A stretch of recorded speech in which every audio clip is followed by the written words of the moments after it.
Hi everyone, today I'm going to do another video in the Mark Knopfler series. I'm going to be showing you how to play Wild West End, so let's dive straight in.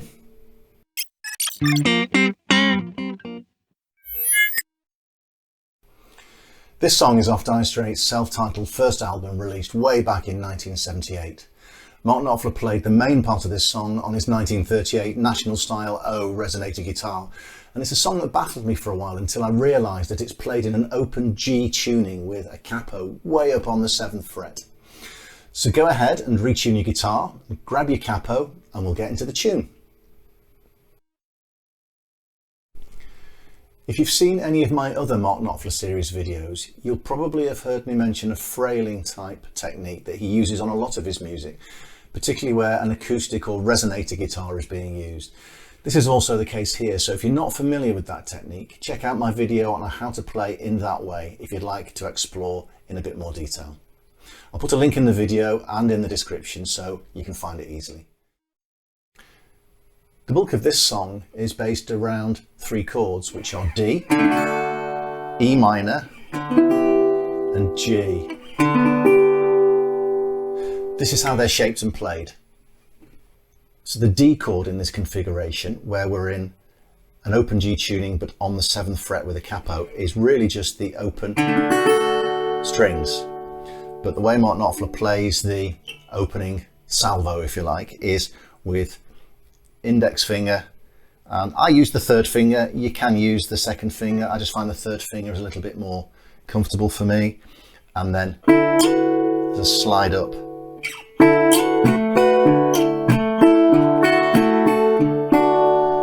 And then the E minor, it's like an A minor shape.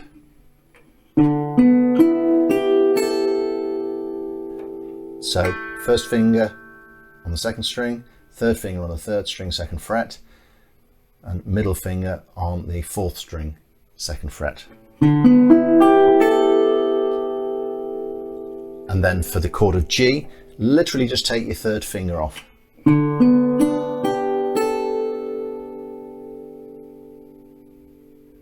Okay, once again.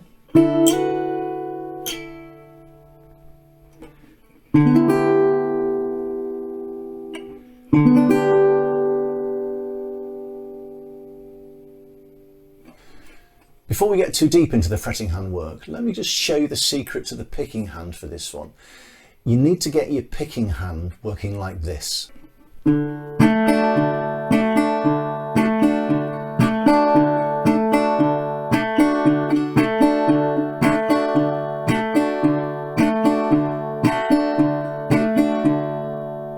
me do that a little bit more slowly for you.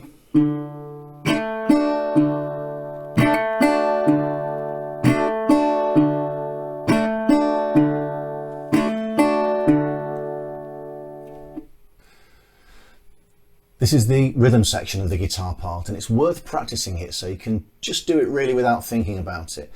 I find it really relaxing playing in this way. I just set my picking hand off playing this style and let it just carry on its own really. It sort of sends me into a bit of a trance sometimes. So once you're happy with your picking hand, here's another example of how the fretting hand works.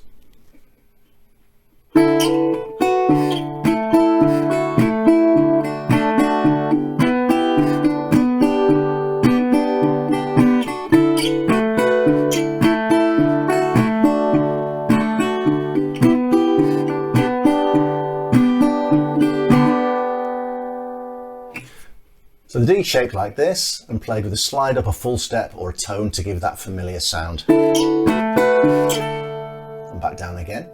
Then the E minor. And then the G. It's actually quite a simple song. I think that the depth and complexity comes from the nuance of how it's played. You've got to be quite relaxed with the way your hands work together while still picking out the nuances.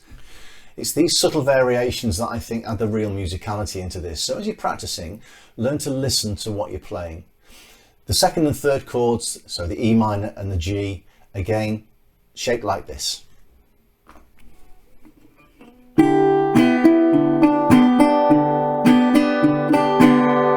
Don't forget that pull off using your ring finger on your right hand, in my case if you're a lefty, or your left hand if you're a right-handed player.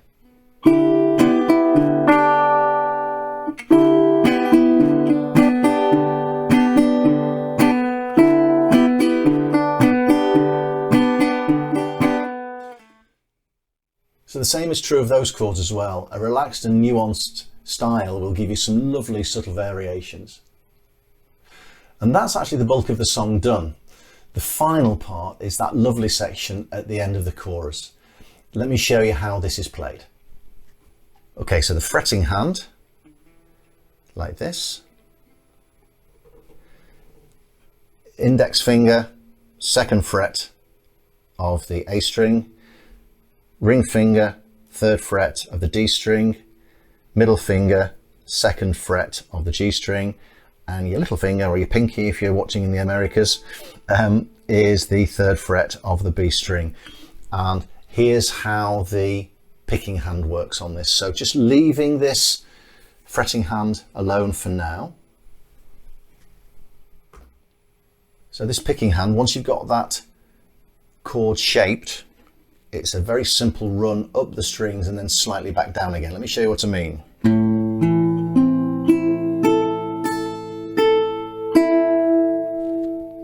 So these two notes at the top, they're the same note, but you get that lovely ringing by playing them consecutively.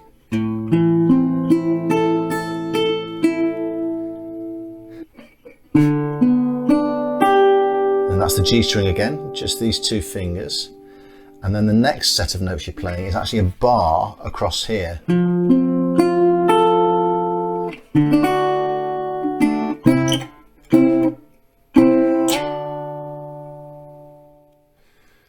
So in real time, you have to really think about playing that bar chord with your third finger, with your ring finger. It's quite difficult and you'll need some strength and you'll need some support from your thumb behind. Let me show you what I mean. And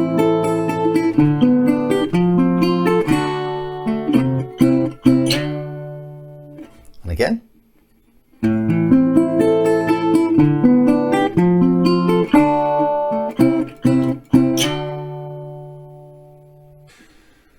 In the very last section of the song, this second part is repeated 2 or 3 times and ultimately played with a rallentando or reducing speed to conclude the song.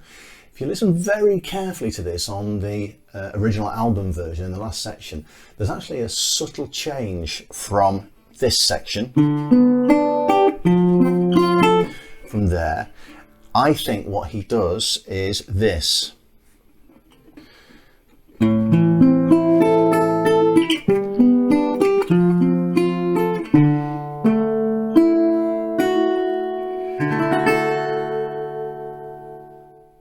Okay, so on the final section, it's a change from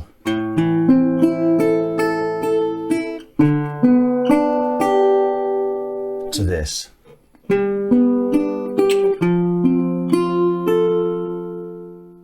It's hard to tell without the original master tapes, but my feeling is that there may have been some overdubs of a second resonator part to add some depth to the finish, but I might be wrong.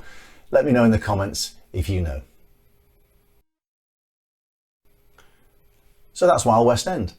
I hope you've enjoyed the video and you've got something out of it that you can use in your playing.